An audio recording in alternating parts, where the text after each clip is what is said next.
Kenalkan, nama saya Puji. Di sini saya dari Universitas Ciputra untuk menunjang aktivitas perkuliahan. Di sini saya mau membutuhkan waktunya sekitar 20 sampai 30 menit untuk ngobrol dan diskusi ya. Oke, jadi ada 3 indikator nanti yang bakal saya tanyain tentang fleksibilitas, kemudian ada stres kerja, sama ada juga insentif. Nah, yang pertama ini tentang fleksibilitas kerja dulu deh. Ini kakak boleh ceritain nggak nama kakak bekerja di bidang apa dan perusahaan apa? Oke, perkenalkan nama saya Aziza Diona, dipanggil biasanya One.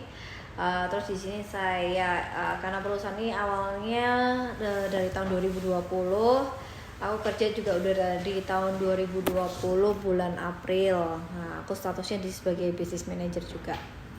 Oke, jadi sama kayak tadi. Ya. Kalau boleh tahu nih pertanyaan bersama kayak kakak tadi. Kakak ini lagi bekerja kantoran atau kantor bisa WFA sih? Kantor selama dulu sih waktu COVID doang WFA, sekarang udah full time di kantor. Kalau misalkan berarti nggak ada kegiatan sama sekali di luar ya? Kayak ketemu klien gitu-gitu? Kalau sama klien sebenarnya 24/7 ya, karena kan kita kan bagian investment ya. Kalau investment kan market aja buka dari jam 6 pagi sampai jam setengah 4 subuh gitu. Jadi tergantung klien tuh mau transaksinya jam berapa gitu. Berarti kantor itu hanya menerima work from office ya? Yes. Kalau work from home belum? Nggak, belum. Okay. Jadi next ke pertanyaan selanjutnya yang tentang permasalahan di pribadi kakak sendiri.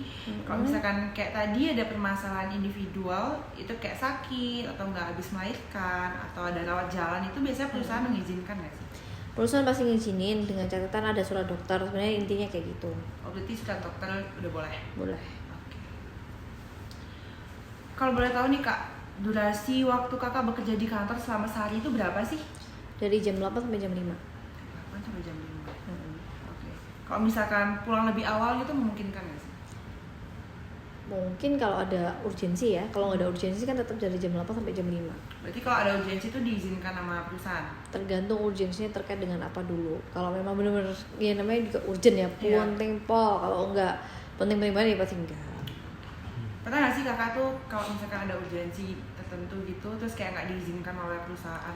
Nggak pernah, pasti kasih. Kalau misalkan di luar sendiri, kalau bertemu klien itu durasi waktunya berapa lama sih kak biasanya? Paling cepat 2 jam, paling lama bisa 1 harian. 1 hari full bertemu klien? Edukasi kan soalnya. Oh gitu. Jadi itu jam kantor atau enggak sih biasanya? Hitungannya jam kantor. Berarti kantor ngasih? Ngasih. Seharian tuh maksudnya bukan berarti 24 jam ya? Iya. Kayak dari pagi sampai maghrib gitu, seharian kan teman. Kalau misalkan untuk tempatnya sendiri gitu biasanya kantor ada mempermasalahkan nggak sih? Kayak harus kafe atau harus di daerah sini gitu? Depend dari kliennya kan. Depend kliennya maunya di mana. Misalnya mau di kantor ya pasti biasa di lounge ini. Kalau di kafe ya di kafe, kalau di rumahnya juga bisa di rumahnya. Berarti bisa di rumahnya klien ya? Bisa. Tergantung dia kan. Kan klien rajanya. Betul. Untuk prinsip kerja sendiri nih, kalau kakak sendiri itu kerjanya job sharing atau lebih ke individu sih? Job sharing. Kalau menurut kamu job sharing itu seperti apa definisinya? Job sharing itu kayak berbagi pekerjaan sih dari dalam satu tim itu. Jadi ada satu tugas tertentu, jadi kita mengerjakannya secara bersama-sama. Gini. Menurut kakak ya? Kalau aku tuh karena aku leadernya, jadi aku tuh otaknya. Aku otaknya, mereka yang melakukan sesuai dengan otak yang aku punya gitu. Apa tuh berarti? Job sharing nggak hitungannya? Aku otaknya nih, kalian misalnya staffku ya kan, kamu ini itu sesuai dengan apa yang di otakku. Tapi mereka membagi tugasnya? Ya itu pekerjaan mereka. Oh gitu.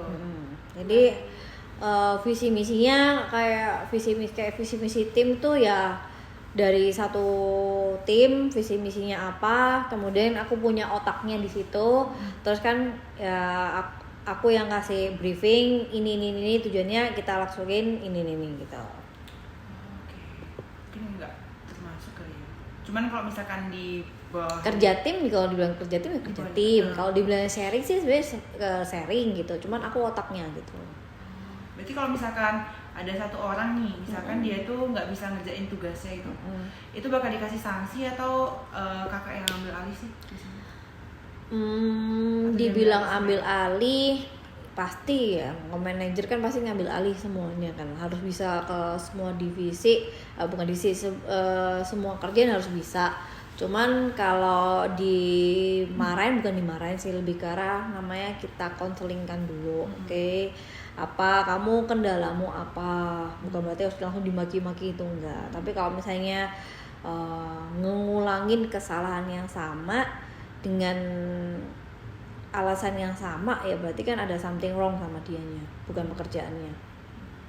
Misal di tim kakak itu ada orang yang nggak bisa kerja tim gitu, maunya individual aja, itu kayak gimana kakak ngatasinnya sebagai leader?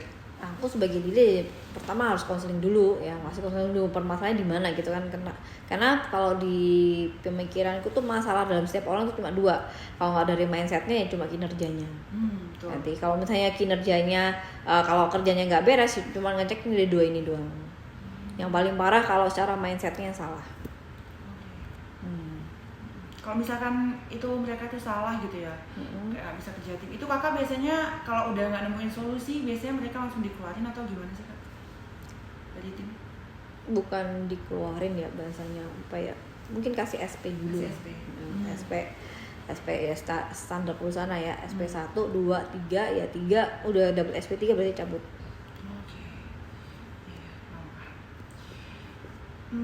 Kalau misalkan untuk rincian pekerjaan kakak sama di tim kakak nih, kakak udah memberikan rincian pekerjaan yang jelas nggak sih ke mereka? Atau pekerjaan kakak sendiri udah jelas belum? Sudah semuanya, kayak misalnya Sabtu Minggu ini kita membuat planning untuk kerjaan di minggu depannya. Oh gitu, berarti selalu setiap minggu ada planning. Kalau misalkan untuk proyek-proyek besar gitu, ada planning nggak sih dari tahun-tahun sebelumnya atau jauh-jauh hari gitu? Planning kuartalan ada, planning bulanan ada, planning mingguan ada, planning tahunan pun juga ada. Jadi selalu ter-planning ya? Ya.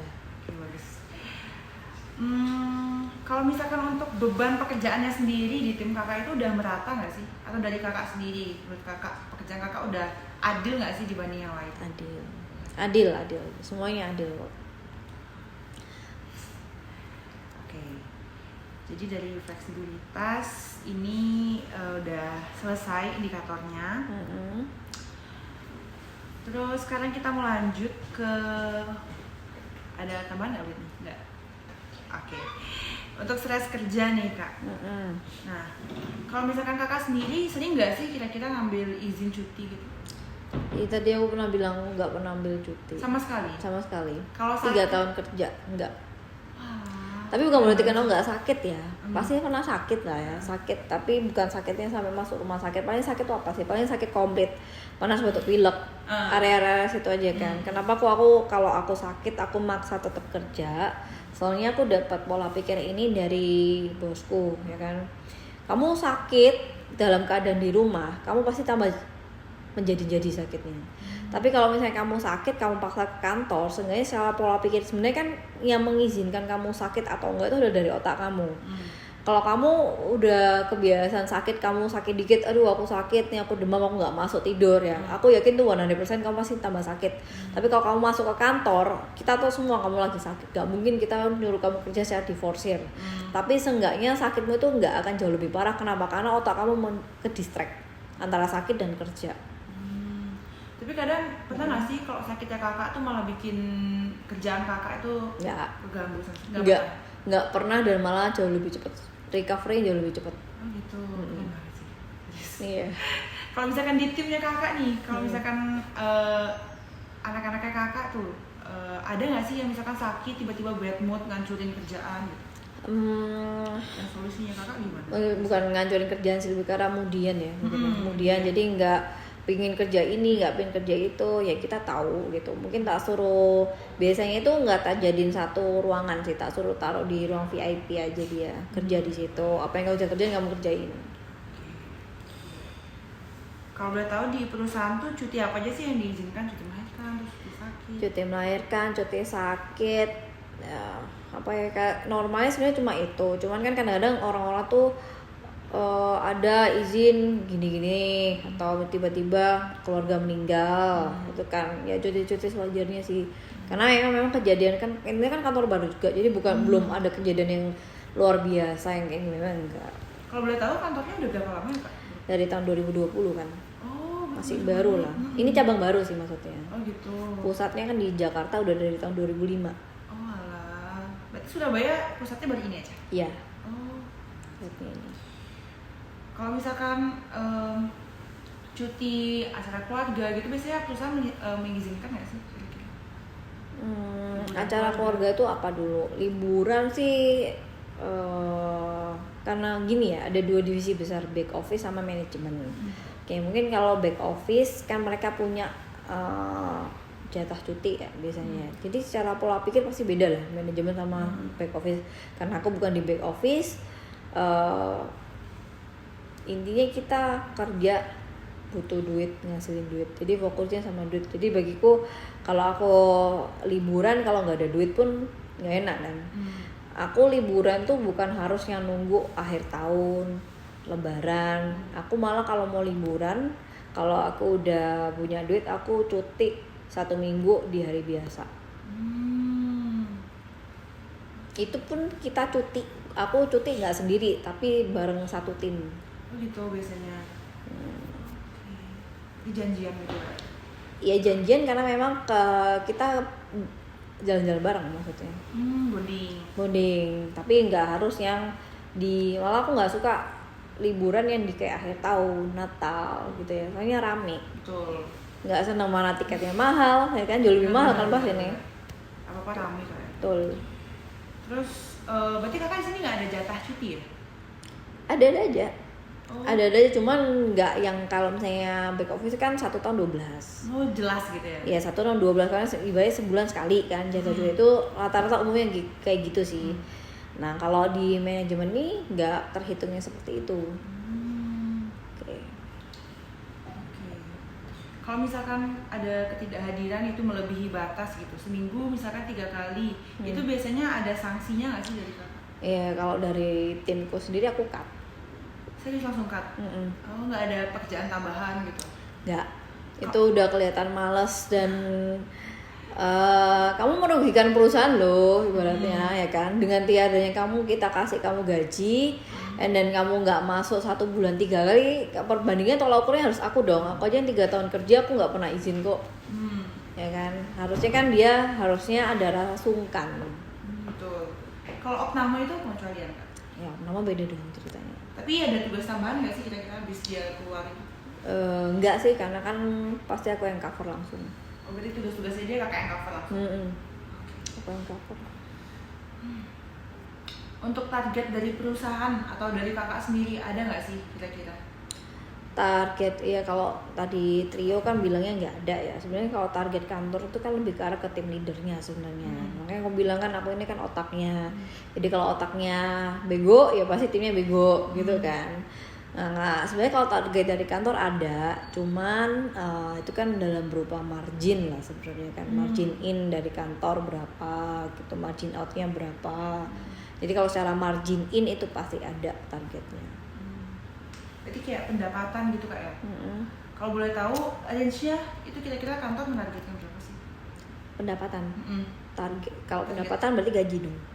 Enggak, misalkan kakak ambil klien atau dari timnya kakak? Oh target kantor lah ya ibaratnya. Kalau target kantor untuk per tahun ini ada itu $20 juta.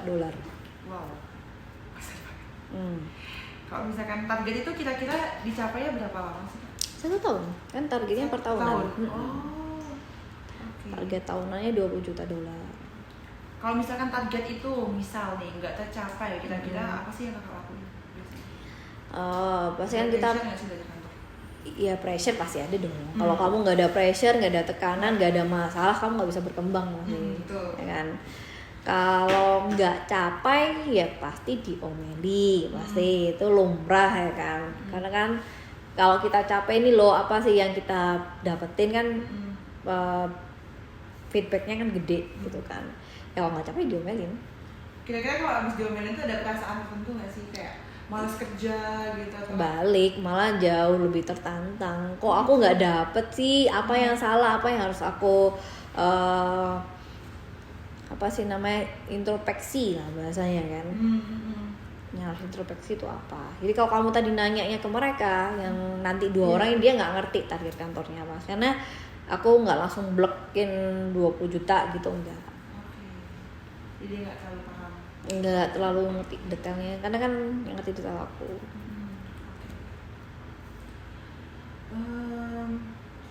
Kalau misalkan bekerja sendiri ya, menyelesaikan target tadi itu, perusahaan tuh lebih prefer ngerjain secara tim atau individual? Tim, semuanya serba tim. Semua serba tim, berarti nggak ada tugas individu per individu itu nggak ada? Iya ada, tugas individu tuh ada, tapi tujuan tim. Oh, ngerti. Ngerti nggak? Misalnya nih aku target 20 juta dolar selama 1 tahun. Berarti setiap individu tuh yang dikerjakan gimana caranya dia satu orang ini bisa capai 20 juta dolar. Ngerti nggak maksudnya? Ngerti. Nah gitu. Oke, berarti dibagi gitu ya? Nggak ada dibagi. Gimana kamu kan, misal nih kalau kamu pasti mikirnya 20 juta dolar dibagi 1, 2, 3, 4, 5 orang gitu kan. Ini enggak. Gimana cara satu orang tuh 20 juta dolar. Wow. Ngerti maksudnya? Ngerti. Pola pikirnya harus seperti itu. Kalau kamu pola pikirnya membagi, ya kan. Misal nih aku udah dibagi 5, 20 bagi 5 kan 4 juta. Aku udah capai 4 juta. Sedangkan tujuan kantor ini masih 20 juta dolar gitu loh. Kamu nggak bisa leyeh-leyeh karena tujuan tim kamu ini masih belum tercapai. Kalau kamu mementingkan tujuan dirimu sendiri, berarti kamu masih egois gitu. Paham maksudnya? Paham. Berarti dengan tadi itu kayak nggak dibagi tapi harus menanamkan mindset tadi itu ya kayak. Oke. Berarti kalau misalkan kerja dengan tim, otomatis kerjaan yang target tadi itu lebih mudah nggak sih Kak? Atau malah lebih susah sih? Harusnya lebih mudah. Apalagi kalau punya satu visi misi yang sama. Bayangin kalau semua orang capai 20 juta dolar ya. Kamu tinggal gini doang udah pasti beli rumah. Rumah, mobil, apa lagi tuh, macam-macam gadget, perabotan, hobi kamu, bahkan Lambo, Porsche pun pasti kamu bisa beli. Tapi dengan timnya kakak sekarang itu, apakah pekerjaan kakak tadi, target tadi itu bisa terselesaikan nggak sih dalam setahun ke depan menurut kakak? Maunya kan gitu, pasti harus dicapai gitu, nggak ada pilihan nggak. Oke, sekarang kita next ke bagian insentif nih kak. Bagian insentif. Tadi kalau boleh tahu kakak kerja di sini selama 3 tahun ya? Berarti dari awal dibangun sampai sekarang? Oke. Benar. Ini kakak kerjanya dapat dari rekomendasi atau tahu dari mana sih kak? Atau dari kakak pindah dari Jakarta? Nggak, aku dari Surabaya. Terus aku dapat teman aku kerja di sini. Terus kita sharing-sharing pekerjaan. Akhirnya aku resign dari kantor sebelumnya, terus langsung pindah ke sini. Kalau boleh tahu dulu di kerjaan kakak yang dulu itu berapa tahun sih? 3 tahun. 3 tahun juga? 3 tahun. Kalau boleh tahu jabatan apa sih selama 3 tahun ini yang kakak udah emban sampai di titik ini? Sama sih BC, business consultant, senior business consultant, baru business manager. Itu dalam range berapa bulan? BC ke SBC itu aku 1 bulan. Wow. Dari SBC ke BSM itu aku 6 bulan. Tapi itu kakak naik itu dari target yang kakak penuhi atau kakak melakukan sesuatu? Iya, dari target yang dipenuhi.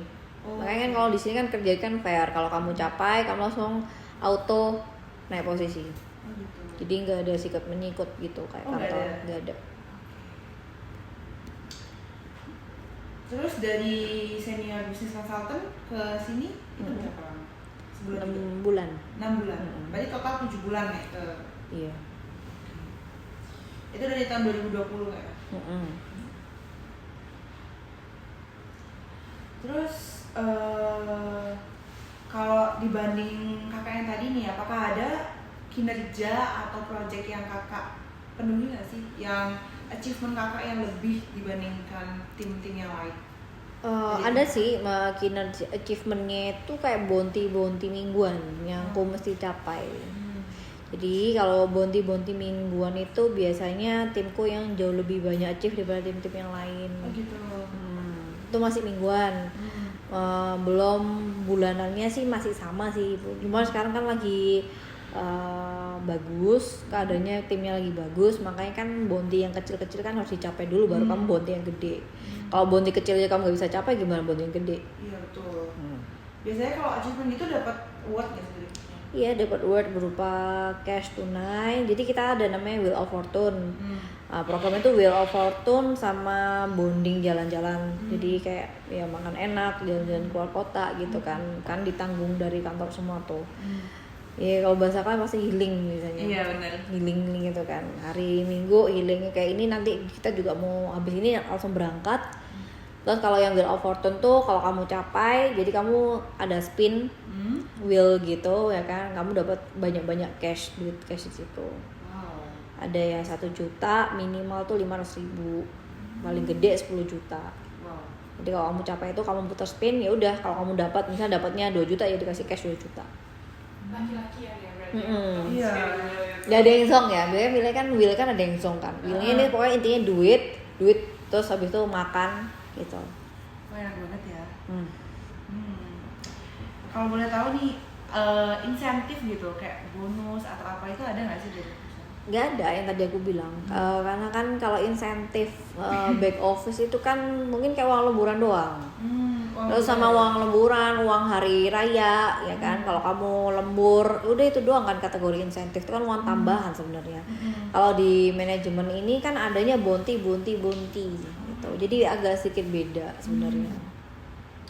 Berarti kalau dari jaminan perusahaan, asuransi pekerja gitu? Ada, itu kayak hanya seperti tadi gue bilang BPJS sama ketenaga kerjaan. Oh, asuransi kesehatan BPJS aja? Oke. Kalau misalnya BPJS-nya gitu nggak kepake, apakah bisa disairin gitu? Bisa, kan kalau kesehatan, nggak tahu ya, kalau kesehatan kan pasti hangus tuh kalau kesehatan kan kayak insurance kan modelnya. Iya, kalau kamu nggak ambil ya hangus-hangus saja. Tapi kalau ketenaga kerjaan itu sistemnya tuh kayak kamu dipaksa nabung, jadi pasti auto dikurangin dari gaji kamu misalnya 1%, nanti itu dikumpulkan bisa diklaim setelah kamu resign dari kantor. Oh, setelah resign baru bisa diklaim? Benar, karena dipaksa buat nabung. Untuk yang proses ngeklaim itu resign dari kantor itu ada batas minimalnya nggak? Ada, minimal tuh kalau nggak salah ya 30 hari setelah kamu resign baru kamu bisa diklaim. Oh, tapi kayak berapa lama kita bekerja di sini nggak Nggak ada. menentukan untuk bisa Nggak ada. Selama pokoknya setiap bulan kan kamu kan pasti potong gaji buat 1% buat ke situ kan, yaitu Oh, jadi kayak bisa gajinya diklaim. pasti minimal dipotong 1%. 1% tapi langsung masuk ke situ karena dipaksa buat nabung. Kalau Kak sendiri, kebijakan perusahaan kayak gitu sama negara kayak gitu terbebani nggak sih? Enggak sih, orang kita kan dasarnya boros. Iya benar. Sebenarnya uang tenaga kerjaan tuh bukan uang apa-apa, uang kecil, 1% dari gaji berapa sih? Kalau kamu misalnya gajinya 4 juta, 1%-nya berapa? 40.000 ya? 40.000 doang, 40.000 kalikan 12 berapa? Cuma 480.000, nggak sepengaruh itu. Berarti nggak terlalu beban ya? Nggak beban.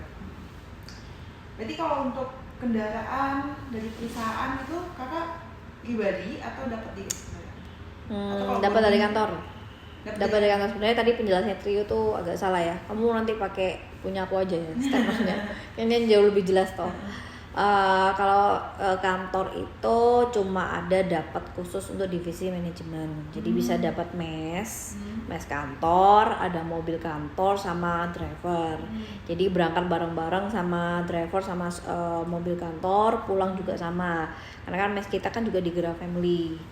Jadi di belakangnya National Hospital. Jadi tuh sekitar ada 10 orang kalau nggak salah. Mesnya kakak di sana? Berarti jauh banget tuh? Enggak lah, deket lah. Paling kan kita berangkat pagi 6:30. Sampai sini paling jam 7. Lumayan nggak sih macet? Kita saat di sana, dekat sana, ya kan? Iya. Tapi kalau bonding gitu pakai kendaraan perusahaan berarti? Iyalah, drivernya kita cuma tinggal duduk diem.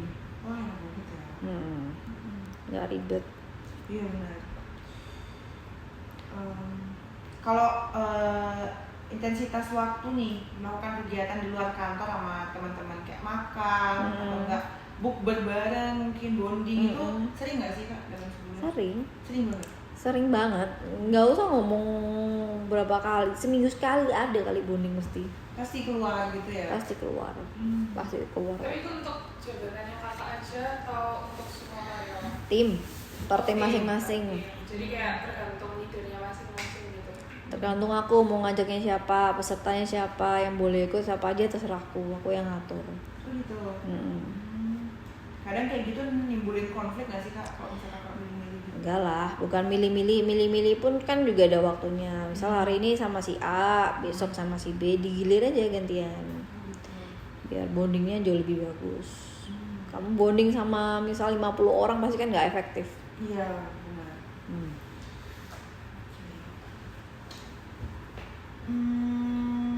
Kalau untuk manfaat sendiri nih dari bonding tadi, terus dari insentif yang diberikan sama bonus-bonusan, itu kira-kira bermanfaat nggak sih buat Kakak dari segi mental Kakak? Bagus, sangat bagusnya itu adalah siapa sih yang nggak mau jalan-jalan gratis? Kan jalan-jalan gratis, dapat duit gratis, semua kan sesuai dengan pencapaian. Justru dengan adanya bounty itu atau bonding itu memacu kita untuk kerjanya itu harus lebih keras lagi, harus capai, nggak ada pilihan nggak capai. Sekali bonding tuh keluarnya nggak tanggung loh. Kayak misalnya mana aku yang jalan-jalan ke Bali itu aja aku 5 orang habisnya 120 juta. Wow. Nah 120 juta ya, kayak uang tuh habis buat apa? Pesawat ya kan, kendaraan akomodasi ini kita pun juga nggak pakainya yang biasa atau pakai Avanza, pasti pakai Alphard gitu loh. Jadi semua pakai kayak misalnya ke Delmar, Cafe Delmar yang di Bali itu pun juga langsung pakainya yang VVIP gitu loh. Jadi semua apa yang kamu kerjakan itu hasilnya pasti akan sangat sesuai. Jadi itu yang kategori biar bisa memacukan si anak-anak ini. Betul. Tuh pacuannya gitu. Pernah nggak sih Kak ada tim gitu, ada tim terus ada leader yang nggak berhasil nyapai target itu, Ya, tapi ada. mintanya main-main gitu. Oh, itu mah manajer yang udah siap turun posisi pasti. Pernah nggak ada kayak gitu?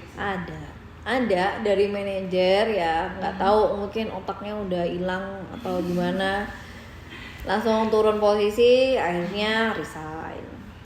Gitu. Nah ya. Nah ada lah, semua kantor pasti ada, nggak mungkin enggak. Udah ada yang tambahan lagi? Udah 27 menit. Udah? Untuk meningkatkan loyalitas gitu udah ditanya? Udah kan tadi masuk ke insentif gitu. Biasanya masuk loyalitasnya tuh itu aja sih Kak? Iya, ya loyalitas tuh kan kamu bisa dapat loyalitas kalau kamu tuh punya yang namanya apa ya, orang tuh segan sama kamu tuh apa ya namanya? Proud. Bukan proud, apa? Respect. Kalau kamu udah punya respect orang tuh pasti akan loyal sama kamu. Tapi kalau kamu punya staff, kamu menganggap staff itu kayak bawahan, kamu ngomong staff bawahannya udah salah. Ya, jadi staff itu adalah partnermu kerja. Jadi sini ada istilah bawahan atau karena itu Enggak, ya om bilang bawahan kayak babu. Iya, berarti sini nggak ada ya? Enggak, staff tuh ya partner kamu kerja. Ya kamu harus nge-treat mereka tuh pakai hatimu lah. Kalau untuk proses misalnya mau masuk kerja di sini itu ada persyaratan khususnya nggak? Misalnya kayak harus apa gitu, mungkin dari segi kualifikasi atau pengalaman atau Iya, tergantung kamu mau ngelamarnya untuk posisi apa ya kan. Setiap posisi kan punya karakter masing-masing kan. Kalau yang di posisiku ini kan kalau di posisiku ini bukan posisi yang susah untuk didaftar, malah kita tuh aku ngambilnya dari lulusan yang SMA. Oh ya bisa? Kenapa kalau lulusan yang SMA? kuliah atau boleh sambil nyambi kuliah gitu ya? Apa ya Pak? Kan tadi kan ngambilnya kan katanya rata-rata dari lulusan SMA. Minimalnya ya, syaratku, kualifikasiku adalah aku bisa ngambil staff itu dari lulusan minimal SMA. Nah itu kayak orangnya ya udah lulusan SMA atau kuliah nyambi ke kerja di sini juga bisa gitu. Iya, lulusan SMA bisa. Kadang kan orang tuh udah lulusan SMA ada yang nggak mampu kuliah tuh, ya kan. Aku kan ngambil dari yang satunya aja. Yang penting kamu tuh bener mau kerja apa enggak gitu loh. Kalau kamu mau kerja, ayo. Kalau enggak ya udah nggak usah. Kan terus minimal lulusan SMA. Terus biasanya aku nerima itu kalau orang yang kuliahan itu pasti yang seenggaknya semester akhir. Oke, yang sudah minim masa-masa kuliah. Nah, kalau kamu kuliah sambil kerja, gimana caranya kamu kerja sama kuliah? Wong kamu kamu kuliah aja full time ya toh? Paling kalau mungkin ya dulunya aku Skripsi. magang, skripsi. Oh, oke, magang kan boleh pasti. Magang kan pasti kan paling 3 bulan ya atau 1 bulan aku nggak ngerti. 6 bulan ya kayaknya. Beda-beda. 3 sampai 6 biasanya. Iya. Itu biasanya kalau magang di sini dapat gaji, dapat komisi apa gimana ya? Pasti nggak dapat gaji lah. Pasti nggak dapat gaji. Tapi kan kamu Pasti dapat. nggak dapat gaji. Oh, Nggak dapat. dapat. Nggak dapat gaji, tapi if kalau kamu capai, kamu bisa dapat semua fasilitasnya. Tetap perlakuan yang sama. Jadi kayak bonus komisi apapun nggak dapat. Oh, itu dapat. Kalau gajinya nggak dapat. Oh, gaji pokok yang kayak ininya. Tapi kalau misalnya kayak kamu bisa kasih achievement lebih. Achievementnya kamu bisa dapat bounty-nya, commission-nya semua. Karena kan satu kalau di bounty itu ya kalau aku kan di manajemen itu ada 3 kali penggajian, gaji pokok, komisi sama bounty. Kamu nggak bisa dapat gaji pokoknya, tapi kamu bisa dapat yang 2 ini, bounty sama commission. Bounty itu kamu misalnya nih capai settle lot, misalnya nih klien kamu settle lot selama 1 bulan lebih dari 20 lot, kamu dapat 2 juta fresh money. Jadi tadi katanya mau bounty, kalian nggak ngerti. Ngerti gak? Bounty itu macam-macam. Bounty itu bisa berupa duit, bisa berupa jalan-jalan. Oh, kayak bonus gitu ya? Yes, Ya, kayak Ada bonus. masih kata nggak ya sih gitu. Enggak sih. Bounty itu bahasa Inggris nggak sih? Terus sebentar. Udah 31 menit. Iya. Udah. Cukup Kalau loh. misalnya di sini biasanya aku kan dulu sempat kerja loh kak. Mm-mm. Udah kayak Apa namanya? Makasih ya, Kak.